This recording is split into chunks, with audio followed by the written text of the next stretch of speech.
cumplimiento normativo consiste precisamente en ese conjunto de sistemas, de estrategias y de estándares que tienen que ver con la integridad, con la buena administración, con el buen gobierno, con cómo se deben hacer las cosas.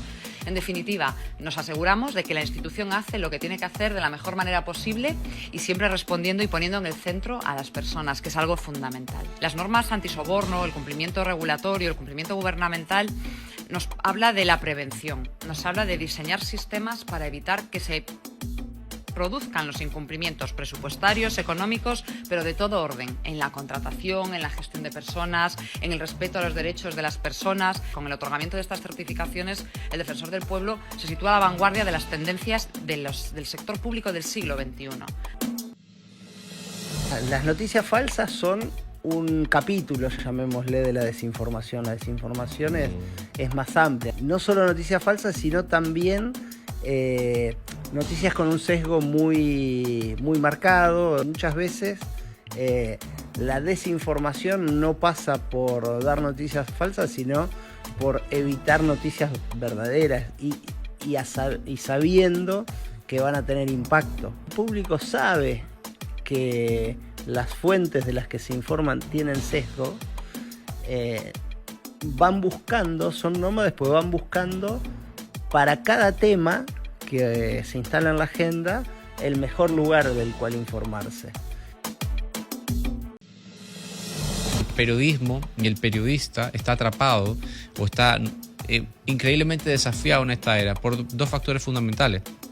El hecho de que dé el primer golpe, es decir, que sea la primera persona que da la noticia, la exclusiva, como se dice, y en segundo lugar, que atraiga a la mayor cantidad de público posible.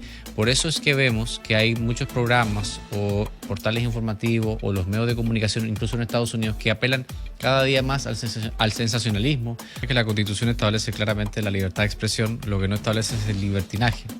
Y hemos confundido durante muchos años el derecho a nuestros propios, el supuesto derecho a tener nuestros propios datos. Si tú tomas una noticia verídica, que usualmente, no siempre, pero puede ser atractiva desde el punto de vista noticioso, pero no siempre lo va a ser.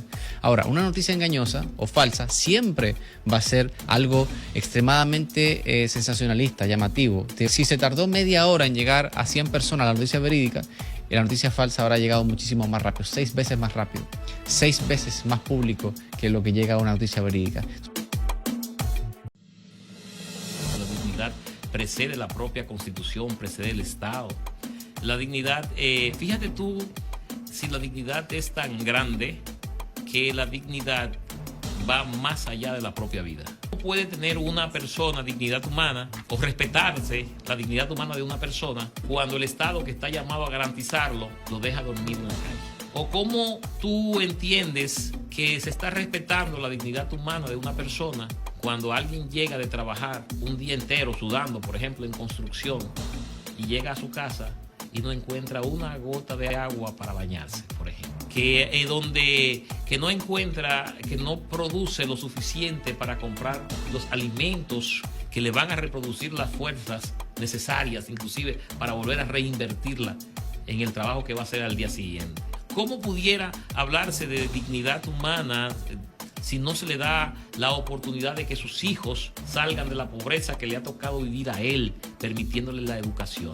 O cuando él enferma, o enferma a su madre, o enferma a su padre, o enferma a sus hijos, no encuentra un hospital, no un centro con 4 paredes, un hospital con las medicinas, con la penicilina que necesita cuando se cortó, cuando un clavo le traspasó los pies para que no le dé, por ejemplo, un tétano. A esa gran mayoría hay que garantizarle por lo menos lo mínimo para que viva como debe vivir un ser humano. ¿Quiénes se señalan como los principales redactores de este manifiesto del 16 de enero? Sí se recoge que Tomás Bobadilla y Briones, que era indudablemente un jurista, un pensador, él mismo se atribuyó la autoría y en la época en que lo hizo nadie le ripostó ni lo desmintió. Por supuesto, alguien presentó el proyecto, alguien armó ese proyecto y lo presentó al sedazo de los demás. Se menciona a Sánchez, a Francisco de Rosario Sánchez, como un aportante de ese contenido. Por supuesto, los trinitarios cedían a cambio de la armonía, sobre todo en los términos de separación e independencia. Los planes nacionales de derechos humanos van enfocados en tomar la información de la sociedad civil, del común, de las instituciones, tanto del gobierno como del Estado, dígase los extrapoderes, y plantear una ruta crítica basada en un diagnóstico de cuáles son las cosas que debemos de hacer para garantizar el acceso a los derechos humanos.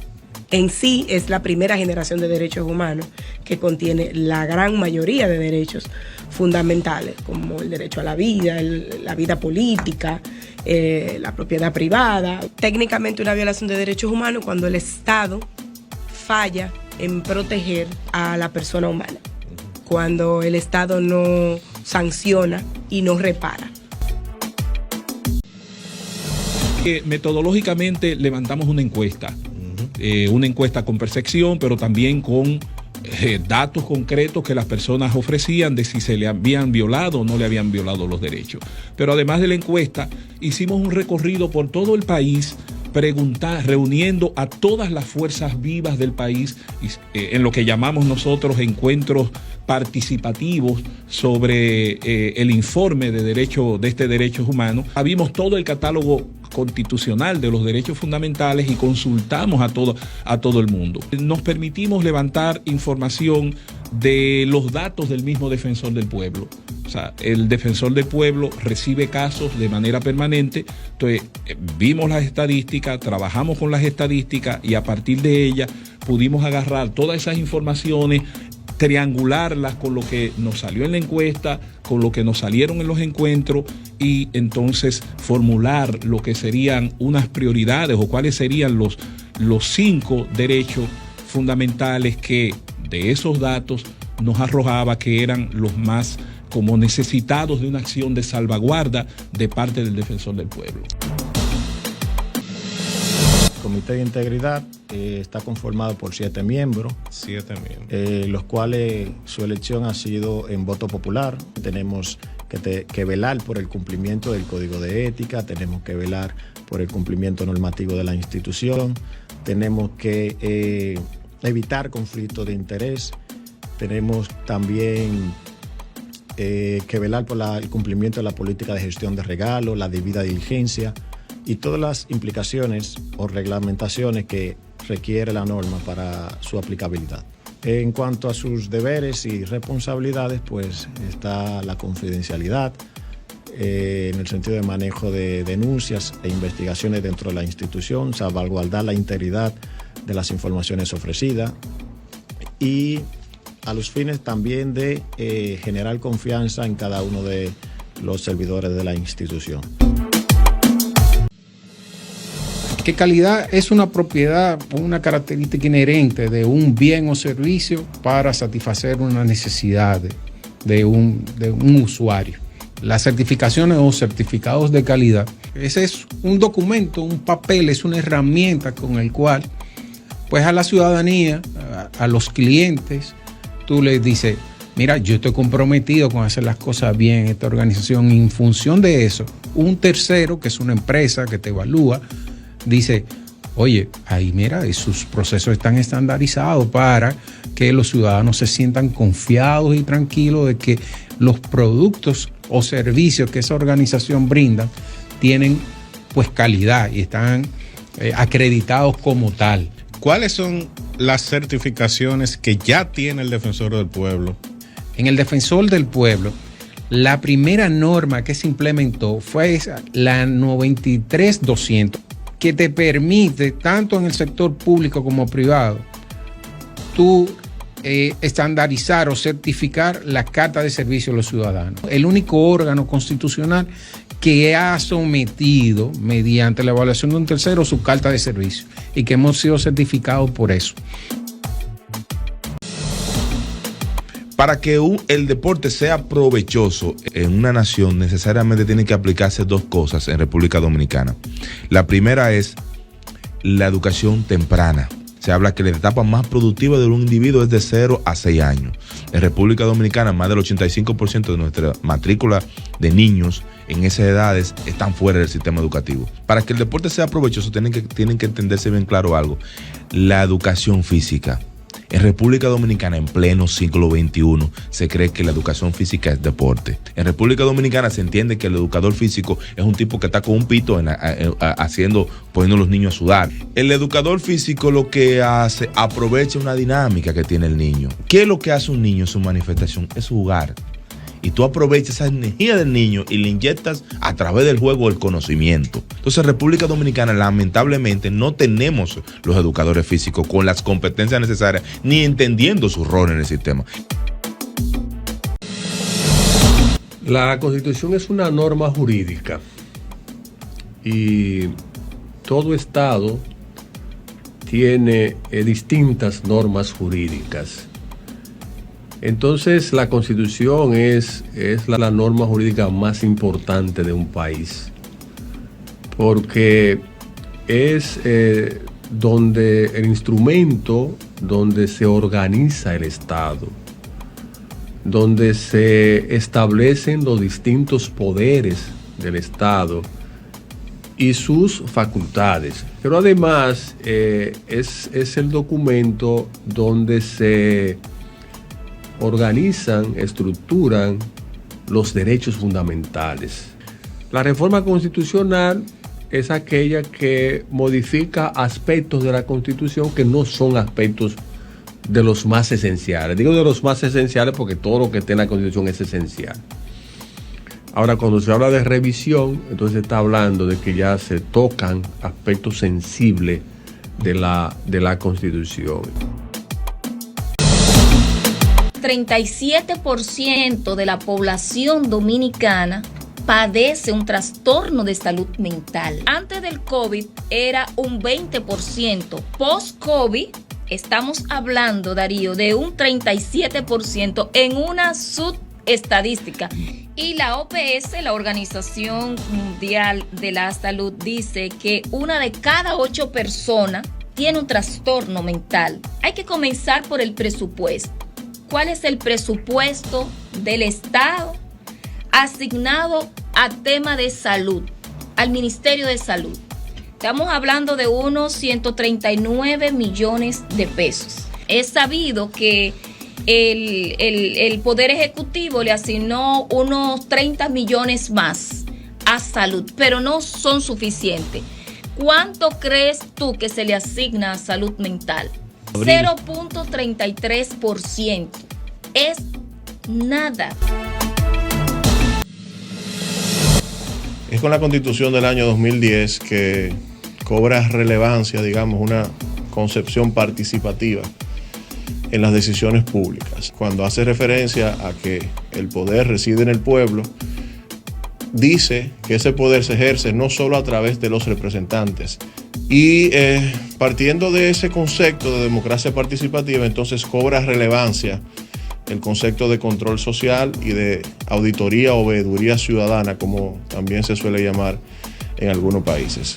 La idea a la cual refiere el concepto de control social se vincula directamente con las potestades y los mecanismos que tiene la ciudadanía para vigilar, controlar, monitorear el ejercicio de la función pública por parte de las distintas instituciones del Estado. La Constitución Económica no es más que el conjunto de disposiciones que tiene la Carta Fundamental, nuestra ley fundamental sobre los temas económicos, es decir, los derechos económicos de las personas, los límites de la intervención del Estado en la economía, y comprende, por ejemplo, lo que es el derecho de propiedad, la libertad de empresa, la iniciativa económica privada y pública que está en la Constitución. Es decir, son toda la libre competencia que se repite mucho en la Constitución, todo lo que tiene que ver con el control de los fondos públicos, control externo, Cámara de Cuentas, control interno del Congreso. Es decir, todos esos temas es lo que conforman la Constitución Económica. Los sistemas de seguridad social son la forma en cómo los estados se organizan para proteger a sus ciudadanos o a los seres humanos, porque incluso es un derecho humano como tal reconocido, contra los riesgos a los que todos estamos expuestos por nuestra condición humana. Todos en algún momento vamos a enfermarnos. Los 3 seguros que contempla la ley 8701, seguro familiar de salud, como su nombre lo indica, para atender todos los riesgos relacionados a la salud. Tenemos entonces el seguro de vejez, discapacidad y sobrevivencia, o como le llamamos comúnmente el Sistema Dominicano de Pensiones, que va para suplir lo que son esas pensiones para estos riesgos. Y tenemos entonces el seguro de riesgo laboral. Mi recomendación para todos es que busquen información y que busquen información en las fuentes que son oficiales. El Sistema Interamericano de Derechos Humanos, como se le conoce, es un mecanismo instituido al amparo de la Carta de la Organización de Estados Americanos y de la Convención Americana sobre Derechos Humanos para verificar que los estados que son partes de la Convención Americana sobre Derechos Humanos cumplan con sus obligaciones que adquieren en virtud de ese tratado. El sistema interamericano es un sistema regional, con lo cual los tratados cuya ejecución se persigue de conformidad con el sistema son tratados que son la Convención Americana o tratados del sistema que le den competencia a los organismos del mecanismo de seguimiento.